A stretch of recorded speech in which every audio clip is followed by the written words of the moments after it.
오늘은 핍박을 이기는 교회라는 제목으로 사도행전 4장 1절부터 4절까지의 말씀을 화면을 따라서 한 목소리로 함께 봉독하겠습니다. 1절부터 읽습니다.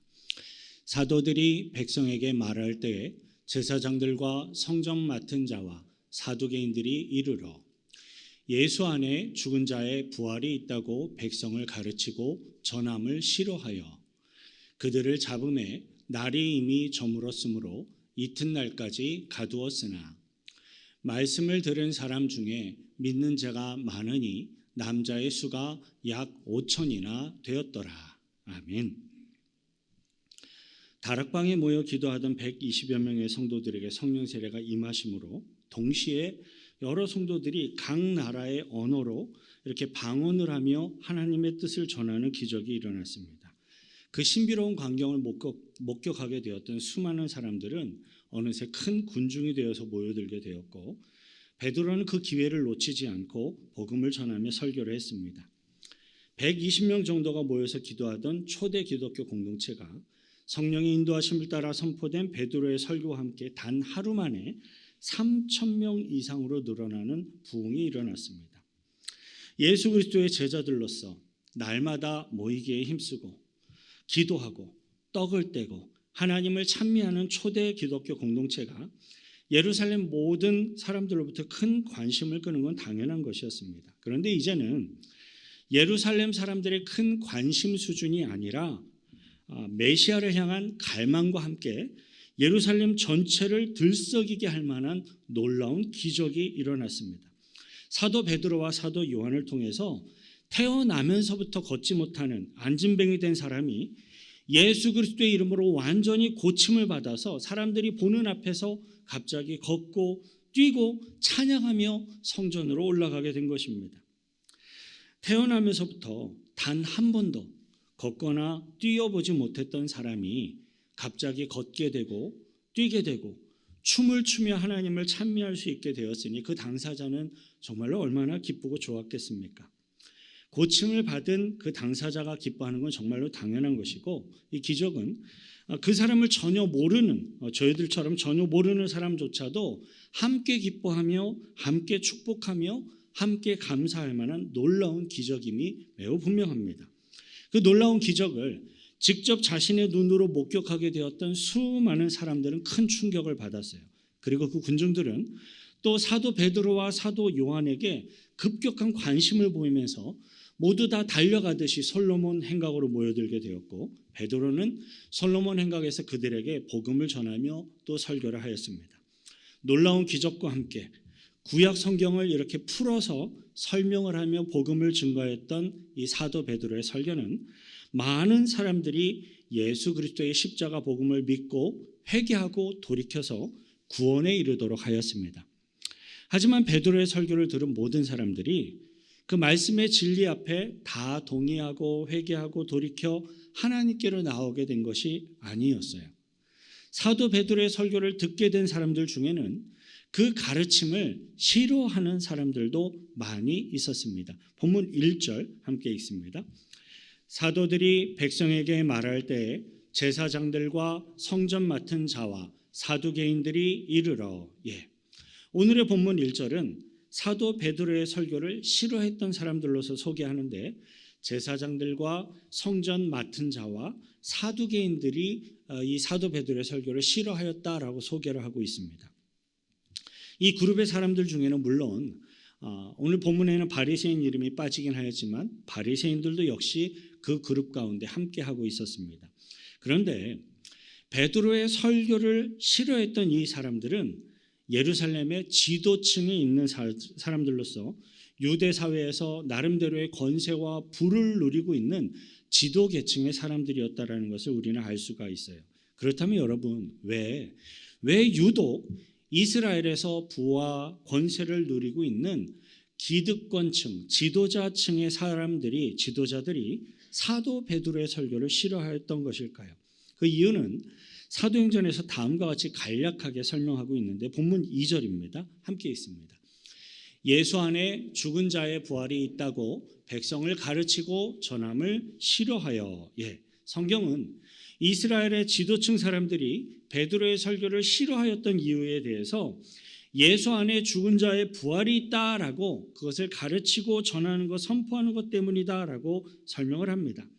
따라서 저와 여러분들은 예수 안에 죽은 자의 부활이 있다라고 가르치는 이 예수 그리스도의 복음이 왜 유대 지도자들에게 걸림돌이 되었는지를 묵상함으로써 역으로 우리들은 영적인 교훈을 얻고자 합니다. 우리들은 가장 먼저 좀 인정하기가 싫은 불편한 사실이기는 합니다만 모든 사람들이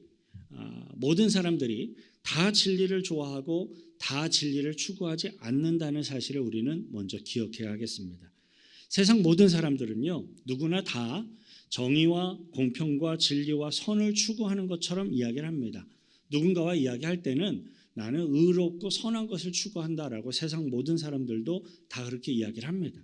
하지만 정의와 공평과 진리와 선을 추구하는 그 과정에 있어서 정말 조금이라도 자신에게 손해가 발생을 하면 대부분의 많은 세상 사람들은 그것을 결코 추구하려고 하지를 않습니다. 진리 안에 거하지 않은 사람들에게는 오히려 진리가 부담스럽고 싫은 거예요. 불의한 사람들, 악을 행하는 사람들은 정의로운 사람들이 싫을 뿐만 아니라 정의로운 사람들이 자신의 주위에 가까이 있으면 오히려 두렵기까지 합니다. 사실은 굳이 진리와 정의와 공평과 선과 같은 거창한 것을 이렇게 이야기할 필요도 없습니다. 세상의 많은 사람들은요, 쉽게 자신에게 유익이 되지 않는다는 이유만으로 얼마든지 다른 사람들을, 상대방을 싫어하기도 하고 미워하기 때문입니다. 그 사람이 나한테 해코지 한 거 없어요. 그런데 나한테 유익이 되지 않는다는 이유만으로 상대방을 싫어하고 미워하기도 합니다. 그리고 심지어 어떤 사람들은요, 싫어하는 그 상대방을 무너뜨리기 위해서 굉장한 수고와 노력과 돈을 투구하는, 적극적으로 그렇게 수고를 하는, 기꺼이 행하는 악한 사람들도 존재합니다. 오늘의 성경 본문에 등장하고 있는 제사장들과 성전 맡은 자들과 사두개인들이 바로 정확히 그러한 사람들이었습니다. 본문 3절 함께 읽습니다. 그들을 잡음에 날이 이미 저물었으므로 이튿날까지 가두었으나. 제사장들과 성전 맡은 자들, 성전을 관리하고 성전을 지키고 유지보수하는 사람들, 레위인들이겠죠. 사두개인들은 사도 베드로와 사도 요한을 강제로 잡아서 그 다음 날까지 가두어 두어 버렸습니다. 그들은 그들의 유대 사회에서 공권력을 행사할 수 있는 정말로 권세를 가진 어떤 지도자의 위치에 있었기 때문에 명확한 죄의 증거가 없어도 임시적으로 사도 베드로와 사도 요한을 이렇게 잡아다가 가둘 수가 있었습니다. 엄밀히 말하면 제사장들과 성전 맡은 자들과 사두개인들은 법을 어기는 거죠. 불법을 행하는 것이었습니다. 하지만 베드로와 요한이 자신들에게 해가 된다라는 이유만으로 이 두 사도들을 증거도 없이 그냥 가두어 버리는 겁니다. 자, 그렇다면 사도 베드로와 사도 요한이 정말로 제사장들과 성전 맡은 자들과 사두개인들에게 어떤 해를 끼치고 손해를 입힌 것입니까? 아니죠. 그렇지 않습니다. 사도 베드로와 사도 요한은 제사장들과 성전 맡은 자들과 사두개인들을 해롭게 하는 어떠한 잘못된 행동이나 가르침을 전파한 적이 없습니다. 단지 사도 베드로와 요한은 하나님의 말씀인 진리를 선포하고 전한 것뿐입니다. 하지만 거짓과 외식을 일삼던 제사장들과 성전 맡은 자들과 사두개인들에게는 여러모로 그 진리를 전파하는 것이 위협이 되었기 때문에 싫어하였던 것입니다. 첫째로 이 제사장들, 성전 맡은 자들, 사두개인들이 사도 베드로의 설교와 가르침을 싫어했던 이유는 자신들의 거짓, 자신들의 외식을 이렇게 밝히 드러나게 되는 것 때문에 싫어하였습니다. 그들은 하나님을 모욕하는 신성모독죄와 또 로마 황제에게 반란하는 반란죄로 예수님에게 이렇게 모함을 씌워서 예수님을 십자가에 달아 죽인 장본인들이었습니다. 사실은 예수 그리스도의 가르침과 예수님의 인기, 위상이 자신들이 누리고 있는 부, 권세, 명예에 방해가 되기 때문에 예수님이 싫어지니까 예수님을 모함을 해서 죽인 것이었습니다. 제사장들, 성전 맡은 자들, 사두개인들이 온갖 거짓과 외식으로 누리고 있었던 부, 권세, 명예를 위해서는, 그것을 계속 추구하기 위해서는 예수라는 존재가 계속 무덤에서 썩어가고 있어야만 했습니다. 예수님을 죽이기 위해서 앞장섰던 탐욕스러운 그 악한 자들의 입장에서는 예수님은 계속해서 죽어 있어야만 했습니다. 하지만 창조주 하나님과 본체이신 예수 그리스도는 사단의 권세인 죽음의 권세를 이기고 부활하셨고 하늘로 승천하셨습니다. 그뿐만이 아닙니다.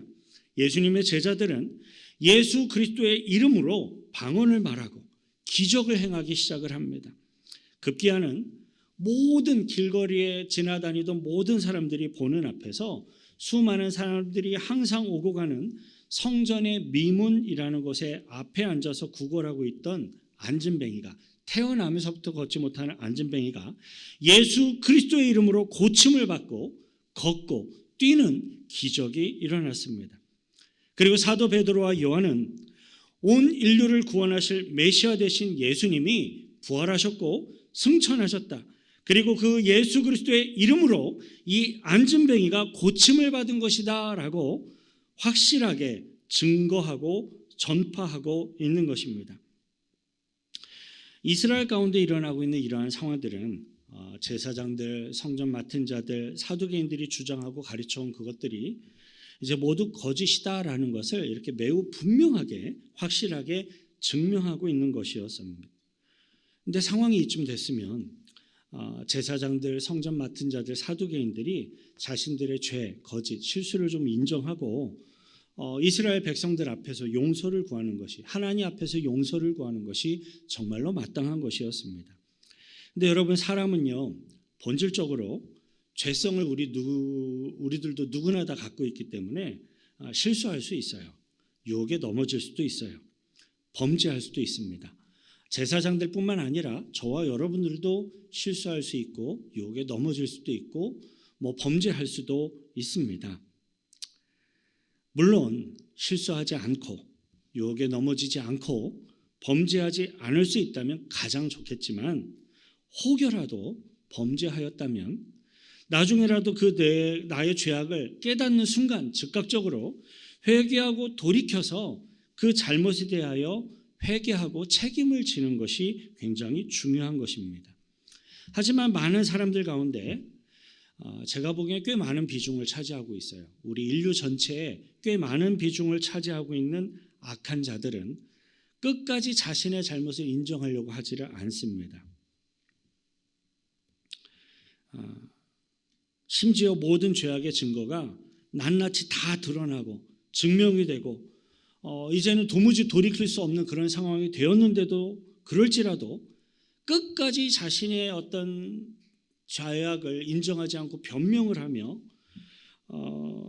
자신의 그 죄의 대가를 다른 사람에게 이렇게 전가하는 그러한 자들도 분명 있는 것을 보게 됩니다. 물론 자신이 범죄한 것에 대한 죄의 대가를 책임지는 것, 그것은 매우 아플 것이고 고통스러울 것입니다. 힘들 것입니다. 하지만 사실 진정한 회개는 심판이 아니라 오히려 축복이에요. 우리 하나님께서는 나 자신의 잘못을 인정하고 겸허하게 인정하고 주님 앞에 고백하며 진실되게 참여하는 자들의 회개를 우리 하나님은 귀하게 여기고 그것을 기꺼이 용서해 주시는 하나님이심을 기억하시길 바랍니다. 우리 기독교에 있어서의 회개는요, 나 스스로의 죄의 책임을 내가 지어야 한다라는 말보다는 오히려 자기 스스로의 죄악을 인정하라라는 이러한 요구에 더욱더 가깝습니다. 왜냐하면 예수 그리스도의 십자가 복음 앞에 믿음으로 회개하며 돌이키는 자들에게는 죄악의 대가인 영원한 죽음의 심판을 예수 그리스도께서 대신 다 갚아주시고 우리들을 구원해 주시기 때문입니다. 그것이 바로 사도 베드로와 요한이 설교하고 증거한 예수 그리스도의 십자가 구원의 복음입니다. 저와 여러분들은 예수 그리스도의 십자가 복음 앞에 믿음으로 회개하고 돌이키며 구원에 이르는 주의 백성들 되시길 축원드립니다. 둘째로 이 제사장들, 성전 맡은 자들, 사두개인들이 이 베드로의 설교와 가르침을 싫어하였던 둘째의 중요한 이유는 자신들의 탐욕을 채우는 것에 심각한 문제가 되기 때문에 그래요. 그들은 유대 사회의 지도자 계층으로 많은 부 그리고 권세, 다양한 특권들을 다 누리고 있었습니다. 그런데 자신들이 만약에 예수 그리스도의 부활을 인정하거나 예수님의 메시아 되심을 인정하게 된다면 그 순간부터 자신들이 누리고 있었던 많은 부와 권세와 이 많은 특권들을 다 내려놓아야 되는 상황이 될 수도 있는 거예요. 아예 처음부터 세상의 부, 세상의 권세, 세상의 다양한 특권들을 아예 경험해 보지 못한 사람들은 이 세상의 부와 권세와 특권에 대한 욕심을 내려놓는 것에 대해 비교적 훨씬 더 수월하고 큰 어려움을 경험하지 않고도 할 수 있는 경우가 있습니다. 하지만 한 번이라도 이 세상의 권세와 부와 세상의 다양한 특권들을 이렇게 누리며 맛보게 된 사람들은 자신이 누려오던 그 세상적인 부와 권세와 특권을 자기 스스로 자발적으로 이렇게 내려놓는 것이 거의 불가능할 만큼 어렵습니다. 특별히 자신의 탐욕에 사로잡혀서 거짓과 외식으로 자신을 이렇게 속이고 끊임없이 그것으로 자신을 감추는 일에 익숙해져 버리고 그것으로 인해 양심이 마비되어져 버리고 완악해진 사람들의 경우는 더욱더 회개하고 돌이키는 것이 정말로 어려울 것입니다. 우리들은 육신을 가지고 저와 여러분들이 이 땅에 삶을 살아가는 동안에는 세상적인 부, 세상적인 권세, 어떤 탐욕의 유혹으로부터 우리들은 결코 완전하게 자유로워질 수는 없을 거예요. 그러나 여러분, 결단코 영적인 눈이 멀어버리고 마음을 다 빼앗겨 버려서 저와 여러분들의 선한 양심이 다 마비되어질 만큼 세상적인 부와 권세와 탐욕에 집착하게 되어서는 안 되겠습니다. 세 번째로 제사장들과 성전 맡은 자들과 사두개인들이 이 사도 베드로의 설교와 가르침을 싫어하였던 가장 큰 이유가 있는데요. 그 가장 큰 이유는 그들의 배후에 악한 사단이 역사하는 영적인 이유가 있기 때문입니다. 어둠에 속한 악한 사탄은 빛이신 예수 그리스도를 대적하고 방해하는 존재입니다.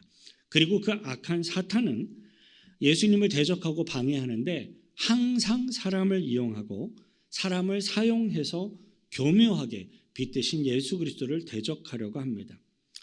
우리들의 평상시의 삶이 만일에 죄악에 가깝고 쾌락에 가깝고 탐욕에 가까운 사람들은 당연히 더욱더 쉽게 사탄의 유혹에 넘어가게 되고 생각과 사탄의 마음에 사로잡혀서 이용당하게 됩니다. 그런데 더욱더 큰 문제가 있어요. 악한 사탄의 유혹에 넘어가서 이용당하기 시작한 그 사람은 점점점 더욱더 악한 사탄의 영향력에 이렇게 지배당하기가 쉬워지게 된다는 사실입니다.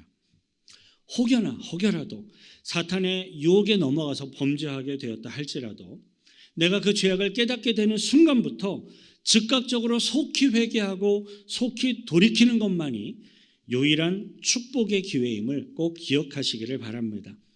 스스로의 탐욕, 스스로의 외식으로 인해서 양심이 완악해져 버린 이 제사장들과 성전 맡은 자들과 사두개인들은 결국 아무런 죄가 없는 사도 베드로와 사도 요한을 체포해서 가두는 지경에 이르게 됩니다. 본문 3절 다시 읽을게요. 그들을 잡음에 날이 이미 저물었으므로 이튿날까지 가두었으나 그들은 사도 베드로가 설교를 하는 것을 듣고 그 설교한 그 당일에 사도 베드로와 요한을 잡아가지고 신문하기 위해서 체포해갖고 구금해 버렸어요. 가둬 버렸어요. 예수 그리스도께서 부활하시고 승천하신 이후에 이 사도 베드로와 요한이 잡혀서 이튿날까지 구금된 이 사건은요, 초대 교회 공동체에 예수 그리스도의 복음으로 인한 본격적인 핍박과 본격적인 박해가 이렇게 본격적으로 시작되어지는 그러한 시작점이었습니다. 그런데 이렇게 초대교회 공동체에 복음 사역을 방해하는 박해, 핍박이 시작되었지만 성령께서 인도하시는 복음 사역은 오히려 더욱더 놀라운 속도, 놀라운 크기로 부흥하며 성장하게 됩니다. 본문 4절이 함께 있습니다. 말씀을 들은 사람 중에 믿는 자가 많으니 남자의 수가 약 5천이나 되었더라. 4절에서 말씀을 들은 사람 중에 믿는 자가 많으니라는 이 기록을 보면 솔로몬의 행각이라는 곳에 모여서 베드로의 두 번째 설교를 들은 그 설교를 들은 사람들 중에서 믿는 자가 많아졌다라는 것을 알 수가 있어요. 그리고 그 부흥은 사도 베드로와 사도 요한이 유대의 지도자들에게 체포되어져서 구금되어지는 이 시점 이후에 많은 사람들이 예수 그리스도를 믿고 회개하고 돌이킨 것이었습니다.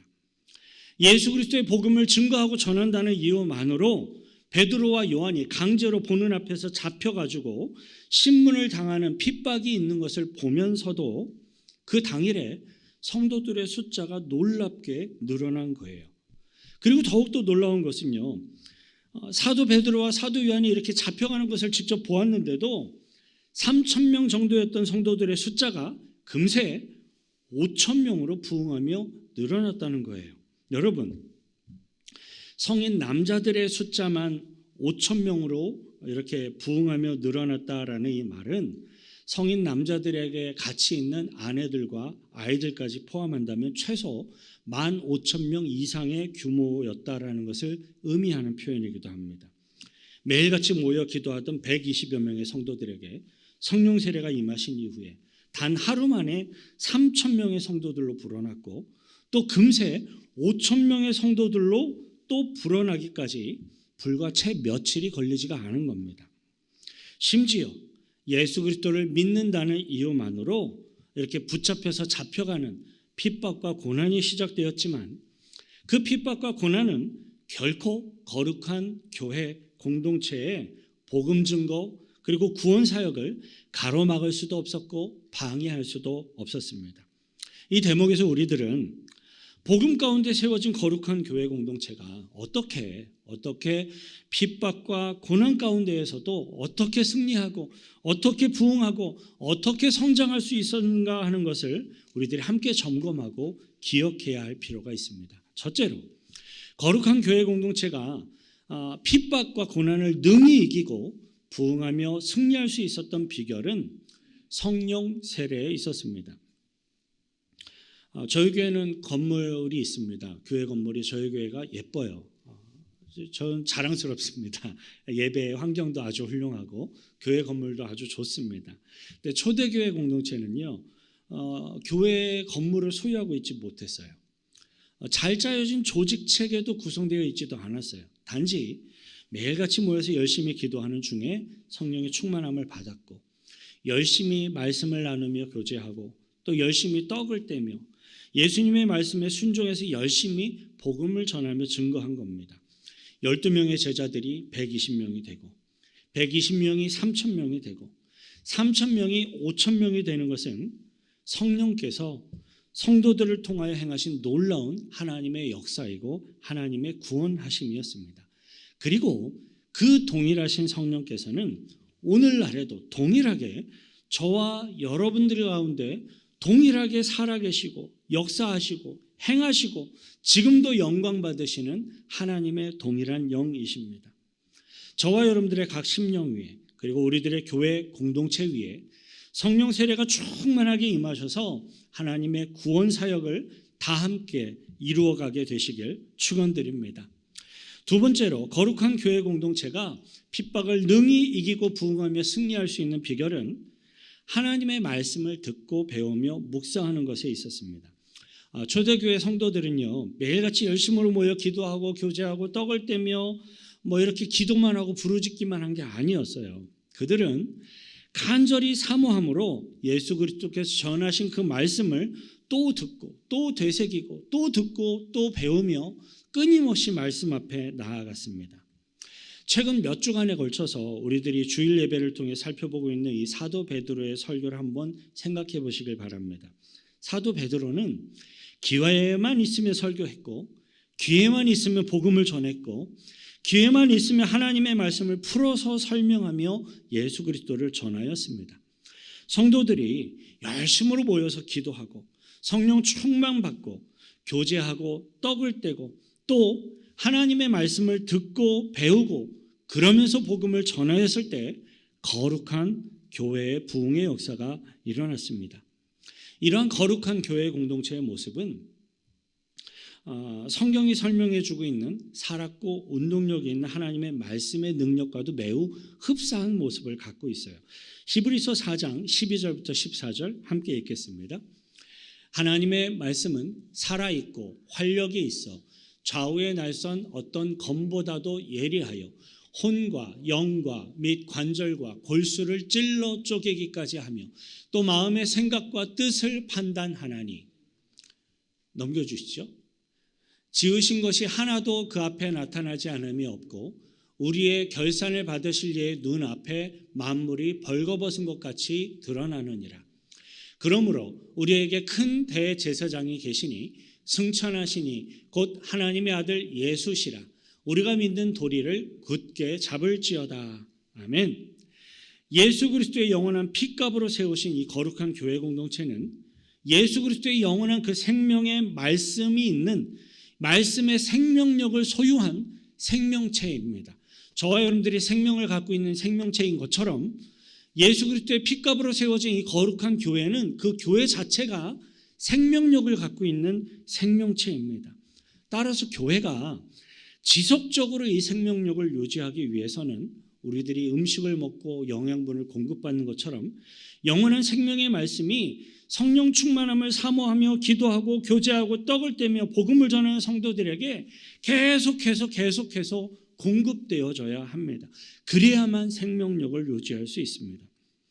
오늘의 성경 본문이 보여주고 있는 것처럼 영원한 생명력이 있는 살아있는 거룩한 교회 공동체는 이 세상에 어떤 환란이 와도 핍박이 와도 고난이 와도 능히 이겨내며 복음으로 승리를 할 수가 있습니다. 사랑하는 성도 여러분, 성경이 보여주고 있는 초대교회의 공동체는 그냥 저절로 부흥이 일어났고 저절로 폭발적으로 성장하였던 그러한 교회 공동체가 결코 아니었어요. 그 교회에는 고난이 있었고 역경이 있었습니다. 그런데 고난과 역경 속에서도 환난과 핍박 속에서도 심지어는 순교자의 희생과 헌신이 드려지는 그러한 어려운 극단적인 상황 속에서도 끊임없이 부흥하고 성장하였던 거룩한 예수 그리스도의 생명체입니다. 교회가 그렇다라는 거예요. 우리들이 속한 거룩한 교회가 그렇다라는 겁니다.